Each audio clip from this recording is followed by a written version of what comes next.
I was getting quite a few questions on the Jeep Cherokee shafts, so I wanted to clear a couple things up. First of all, the Jeeps that these come off of, um, there's the when the XJ started, I think in like '82 or '83 or somewhere in the early '80s, they were boxy. They were just kind of like boxy. The lights were, the cornering lights and the tail lights were square. And then in, I believe, '98, they switched to a slightly more rounded body style. The panels were all pretty much the same, but I think you know what I'm talking about. Like the dashes got nicer OBD2 style dashes with the clusters instead of individual gauges. And um, what you want to look for when you're looking for one of these steering shafts is, and the key thing is that this end, the double D with the pinch bolt, should be visible over by the brake booster, between the brake booster and the intake manifold. If all you see is basically this with kind of like a corrugated rubber boot, that is a newer style shaft, and there will actually be another splined end inside under the steering column. They're nice beefy shafts, but there's without cutting them apart and finding a double D end to put on there, they're not worth it. So what you want to look for is essentially make sure that I think I'm pretty sure I think after going through all these steering shafts that the spline end for the steering box is almost universal amongst almost all cars. I mean, a lot of cars anyway. Um, you just want to make sure that the double D end is visible in the engine bay, and you will be able to use that shaft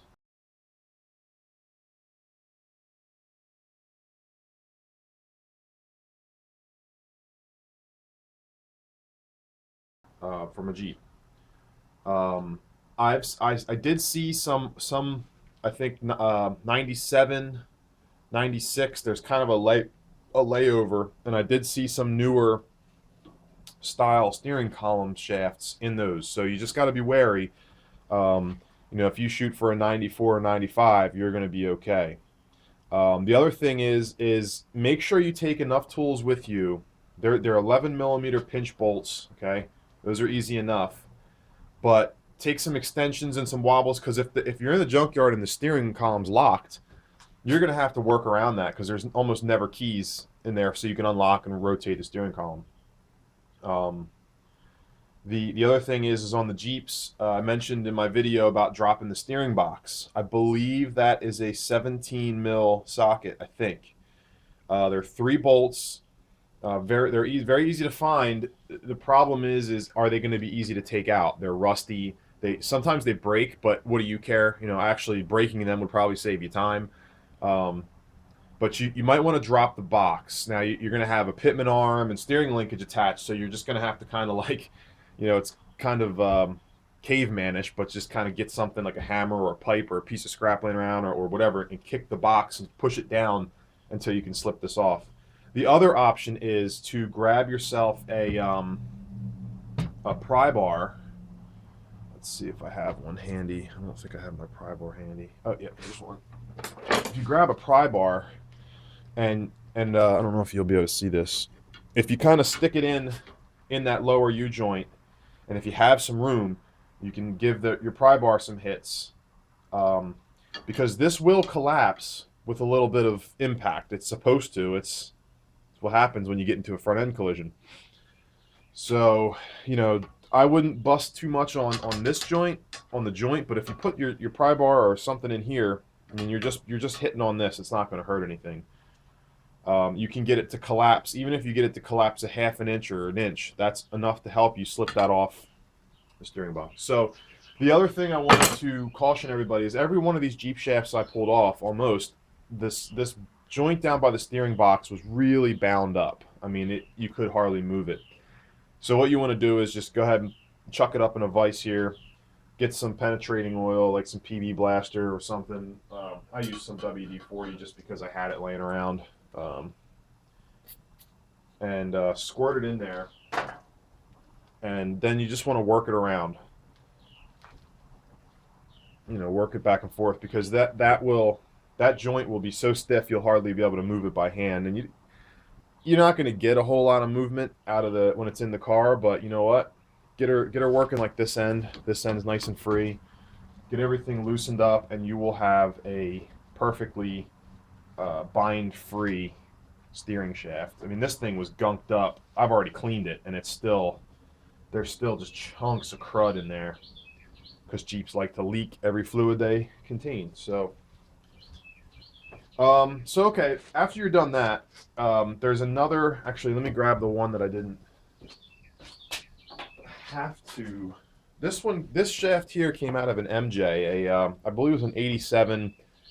That's a Jeep Comanche, and it's the same thing. But I was able to pull this out by giving it a couple whacks on the end, without dropping the steering box. So what I didn't do, though, what I wanted to show everybody, was this plastic sleeve right here. This plastic sleeve is on there, and I'm not even sure why, but in order for this to collapse when you get it back to your shop, if you haven't already broken it off, you're gonna have to break this off, and it's really easy. It's just there you go. It's just thin plastic. So what I'll do is, I'm actually here to do some work today, so I don't want to spend too much time, but it's freezing cold this morning, so I'm going to kind of show what it takes to get this apart, maybe, and yeah, and we'll see if I can get this to pop apart on video. It took me a few tries when I did it to, I have a mock-up shaft somewhere. Yeah, right here. Here's one that I already put in the, I already took the time to kind of knock it apart. And I'll see if I can get it to this point so you can see how that works. This isn't greased. This was for mocking up my brake lines, so I didn't paint it or do anything fancy with it. So we'll see if I can get some decent video of that. I'm not sure how that's going to go. We'll see.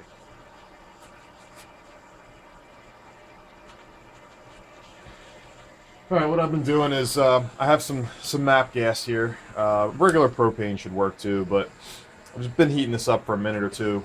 But what you want to do is just kind of move your torch along on the bigger side and a little bit on the lower side, maybe 2 to 3 inches from where the joint is. Now, you don't want to go too close to the top of this thing, because a couple people have reported that there's actually a dampener material up in here, and if you get this shaft too hot, it could weaken and start to break down the dampening material, and then the shaft is pretty much useless, I think. So unless you kind of pin it or weld it or do something to it, so try to stay away from it. I didn't have any problems with the last one I did. What you're looking for, or what I looked for, was as you're heating, you're going to get to a point where you'll start to see that glue coming out of the bottom, and then if you hold your torch down here, you'll see it. See how it's basically catching on fire? Because that glue is seeping down. See if you can see that. It would help if I had it in the video. There we go. See that kind of mucky bead that's forming? That's the glue seeping out, or whatever that is. I don't know if it's glue or what. That's what you want. You want to see that you are... Now, I don't think you want it all to leak out, because there's a good bit of crud in there. So what my thought is you just want to get it... You want to know that you're winning. You're starting to see it seep down. You know you're winning. You're breaking down that, that gook, and you're going to see what, in a few minutes here, what that looks like. But I don't have a mask on right now, but I seriously recommend you wearing some type of anything just to help, because this glue stinks. And when you yank this thing apart, you're going to get puffs of smoke and stuff flying all over. So wear some safety glasses, and if you have one, some type of face mask.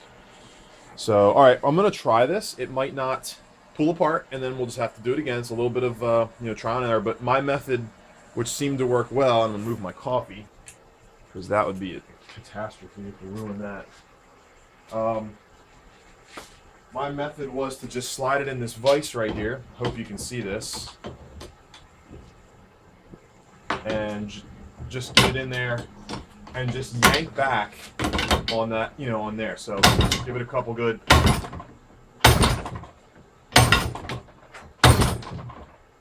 And it's starting to move a little bit, but let's put a little more heat to it.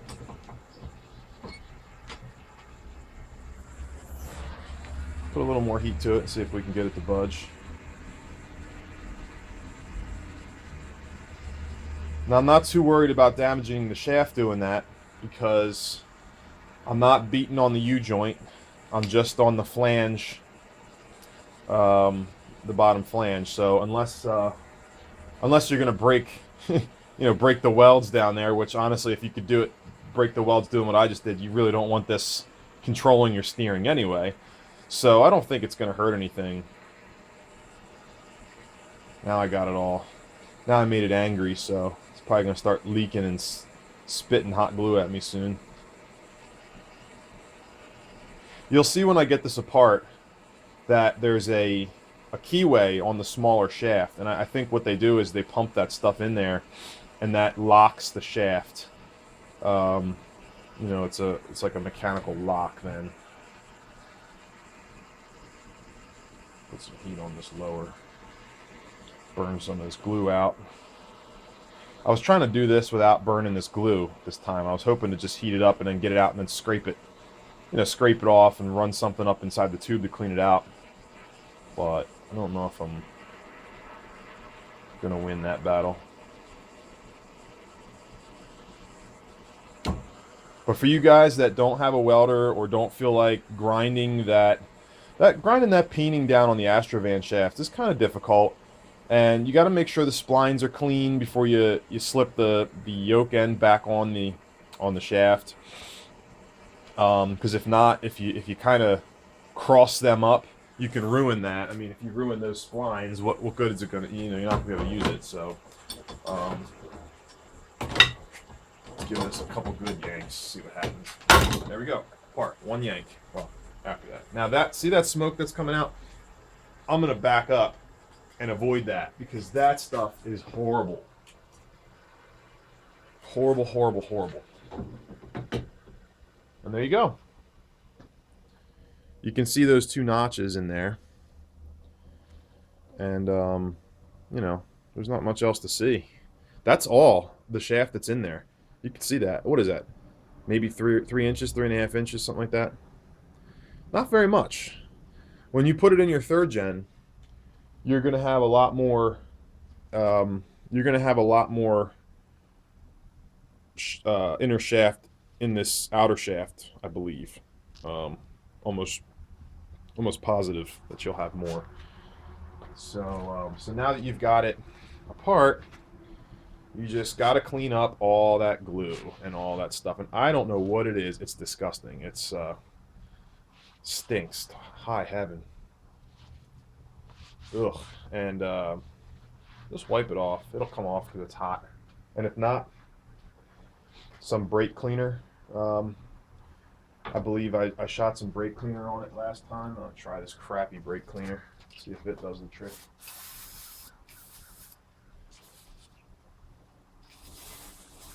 I don't know if that's working. That's gunk brake cleaner. I think I got that one time because I had no choice. It's not worked very good. So yeah, it's cleaned up a little bit. And then to clean this thing, I think I just use a long screwdriver of some sort, and I also use a file. I got a square file that just fits on the flats, and I just ran it down there. A few passes just to clean it up. You obviously don't want to make it. You don't want to make the the tolerances on the D opening bigger, but a couple passes with a file won't hurt.